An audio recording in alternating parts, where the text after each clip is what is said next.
Assalamualaikum warahmatullahi wabarakatuh. Alhamdulillahirrabbilalamin. Allahumma sholli ala Muhammad wa ala ali Sayyidina Muhammad. Pemirsa tercinta sebangsa dan setanah air dan dimanapun bahkan monolog kami bisa dinikmati.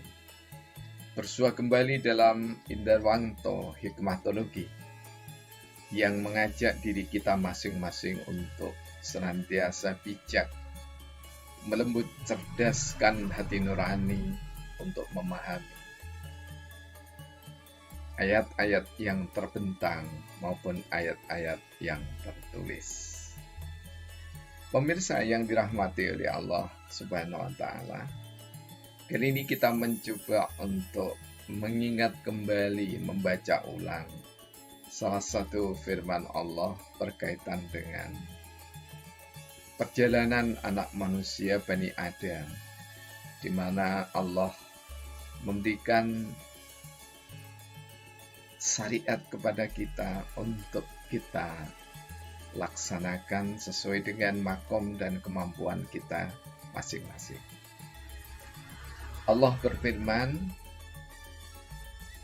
A'udzubillahi minasyaitonirrajim, Bismillahirrahmanirrahim. Ya bani Adam khudhu zinatakum inda kulli masjidin wa kulu wasrabu wa la tusrifu innahu la yuhibbul musrifin. Wa qala Rasulullah sallallahu alaihi wasallam, Innal idoma jazai ma'a idomil bala.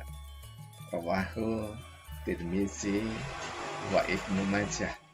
Dan hadis ini juga sesuai dengan hadis dari Imam Bukhari yang berkaitan dengan amal dan pahala. Nah, pemirsa yang dirahmati oleh Allah, ketika kita membaca Hai anak Adam, pakailah pakaianmu yang indah setiap ke masjid. Makan dan minumlah, namun janganlah kamu berlebihan. Allah menandaskan innahu la yuhibbul musrifin. Sesungguhnya Allah tidak suka pada hal yang berlebih-lebihan. Nah, pemirsa yang dirahmati oleh Allah, kalau kita mengatakan mempercayai Bani Adam, baik di dalam kitab Kejadian, ya Alkitab dan yang lainnya, maka kita ini adalah Bani Adam semuanya, dari keturunan Adam alaihissalam dan Hawa yang tercinta. Karena itu, pada saat kita memasuki masjid, nah ini kalau masjid kita pahami sebagaimana hadis yang diriwayatkan oleh Imam Bukhari, Muslim, dan yang lainnya, maka masjid itu sajadah, ya, al-masjidun, ya, itu dalam makna adalah seluruh hamparan bumi, di mana termasuk salah satu mukjizat Rasulullah Sallallahu Alaihi Wasallam, yakni suci. Dengan demikian, maka Bani Adam yang melewati masjid, yang memasuki masjid, menapaki jalan dengan kakinya, maka hendaklah berpakaian yang indah. Indah di sini tentu bukan baru, indah di sini adalah pantas sesuai dengan peradaban yang ada di lingkungan masyarakat itu, dan kepantasan peradaban di dalam syariat yakni adalah yang sesuai dengan budaya masing-masing, menutup aurat. Nah, pemirsa, kita tidak sedang membicarakan pakaian, tapi kita membicarakan apa saja yang kita pentaskan di panggung sandiwara dunia. Makan bisa kita maknai dan minum itu bukan sekedar kita makan dan minum, namun kita juga bisa memaknainya. Makan dan minum itu adalah lambang kesenangan. Jadi kalau toh kita senang-senang di dunia, maka juga jangan berlebihan.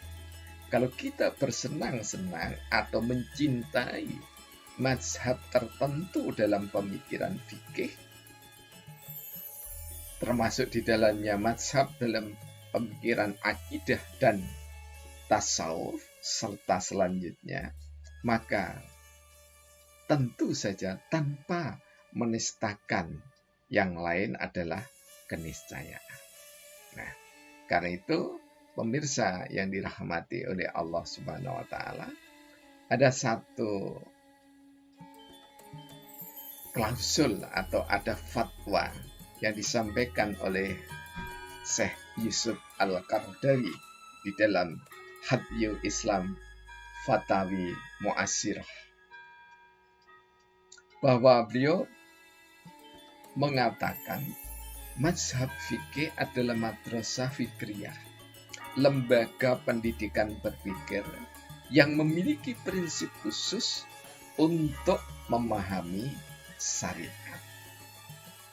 Nah, dalam menggali hukum serta dalil-dalilnya yang rinci, pengikut mazhab adalah murid yang mengikuti mazhab tersebut, yang percaya bahwa lembaga pendidikannya lebih benar dan lebih lurus dibanding dengan yang lainnya.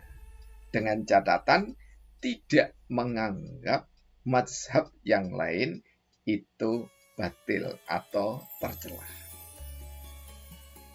Jadi stressingnya ini.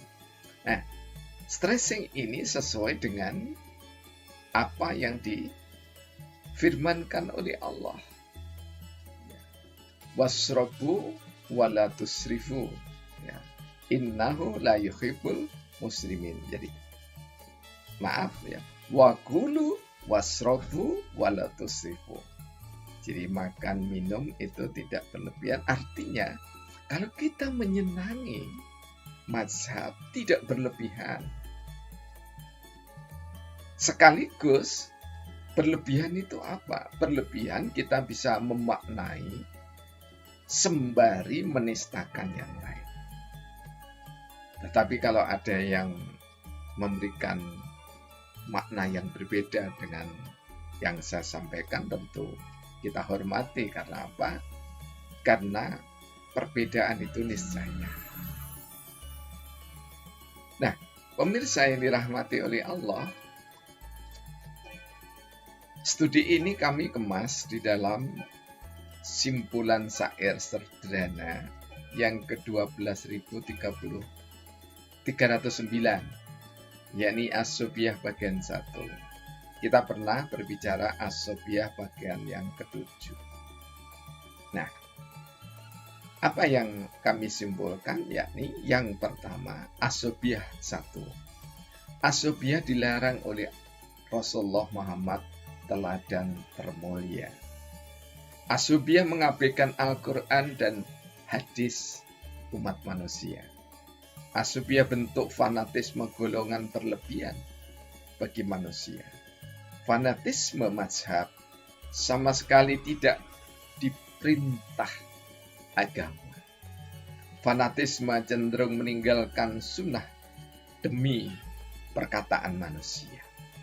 Pendapat kelompok dianggap paling benar oleh manusia. Kebenaran pihak lain meski bersyariat tidak diterima. Tanggal 3 November tahun 2020. Nah, jelaslah bagi kita bahwa kita boleh menjadi murid, menjadi penganut setia dari mazhab tertentu. Di Indonesia dikenal dengan bermazhab Syafi'i. Boleh, tetapi kita tidak perlu menistakan yang lain. Kalau dilanjutkan boleh. Kita fanatik pada kiai tertentu, pada habib tertentu, pada ustadz tertentu silahkan. Namun jangan pernah menistakan kiai, habib, ulama, dan ustadz yang lain. Berhentilah kita saling menista demi mazhab dan asobiyah. Jangan, karena itu sama sekali tidak diteladankan oleh Rasulullah Muhammad SAW, insan yang termulia. Kalau kita harus gandrung mencintai lebih, maka cintailah Rasulullah Muhammad SAW lebih dari kita sendiri, lebih dari orang tua kita, lebih dari istri kita, lebih dari anak kita. Maka insya Allah biridallah kita akan dihampiri oleh Rasulullah Muhammad SAW, baik dalam keadaan mimpi maupun terjaga. Karena kehadiran Rasulullah Muhammad SAW tidak pernah bisa diserupai dengan yang lain. Kiranya Allah memberkahi kita semuanya, dan kita tetap silahkan berasubiah, tetapi jangan berlebihan. Karena dalam sudut pandang sosiologi politik Ibnu Khaldun yang pernah kita sampaikan, asubiah itu alami, berorganisasi itu alami. Namun kealamian itu jangan sampai mengalahkan firman Allah yang Maha Suci. Jangan sampai mengalahkan keteladanan Rasulullah Muhammad SAW yang terpuji. Billahi taufiq wal hidayah. Wassalamualaikum warahmatullahi wabarakatuh.